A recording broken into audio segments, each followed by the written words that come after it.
اتوار کے دن کا وظیفہ۔ ایک بار اس وظیفہ کو اس عمل سے کر لے، پیسہ ہی پیسہ ہوگا۔ دولت اور رزق کے لیے تمام وظیفوں کا بادشاہ ہے۔ آج ہم آپ کی خدمت میں بہترین وظیفہ لے کر حاضر ہوئے ہیں، جس کی برکت سے اور اللہ کی عطا سے آپ کے پاس پیسہ ہی پیسہ ہوگا، دولت اور رزق کبھی ختم نہ ہوگا۔ یہ وظیفہ دولت اور رزق کا بادشاہ ہے، بس آپ اس عمل کو کامل یقین کے ساتھ کر لیں اور اس وظیفے سے بھرپور مستفید ہو۔ ابھی عمل اور ضروری ہدایات۔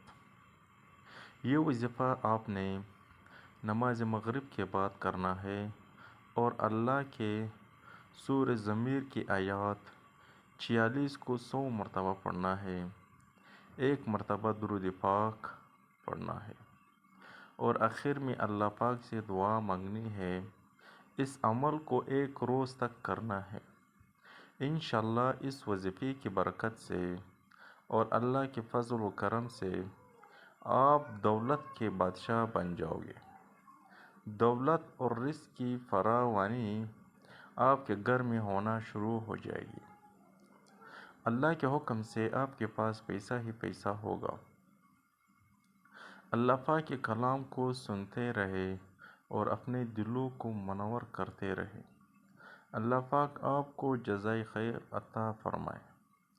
وظیفہ کرنے سے پہلے کچھ نہ کچھ صدقہ و خیرات کر لیا کریں، تاکہ اس وظیفے کے کرنے میں اور زیادہ طاقت شامل ہو جائے، کیونکہ ہم سب ہی جانتے ہیں کہ جتنا گڑ ڈالیں گے اتنا ہی میٹھا ہوگا۔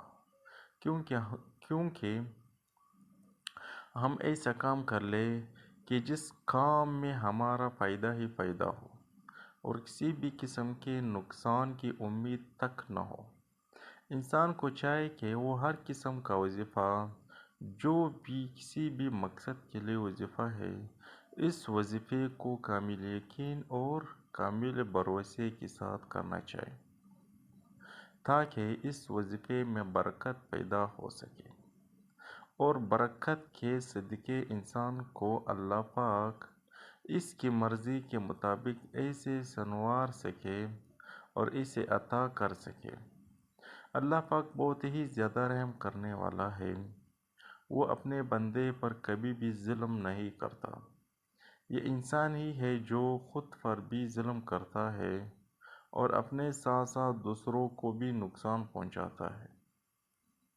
اللہ پاک کی ذات تو بہت ہی زیادہ رحم اور کریم ذات ہے، وہ تو بخشنے کے بہانے تلاش کرتا ہے۔ اگر کوئی مصیبت تک بھی خدا کی طرف سے آ جائے تو وہ بھی اس کی طرف سے انسان کے لیے کسی نعمت سے بڑھ کر نہیں ہے، کیونکہ اس مصیبت کے ذریعے بھی انسان کو اللہ پاک بخش دیتے ہیں۔ تو ہمیں چاہیے کہ ہر حالت میں رب کا شکر ادا کرے، کیونکہ رب کے ہر کام میں کوئی نہ کوئی مصلحت ضرور ہوتی ہے۔ جزاکم اللہ خیر۔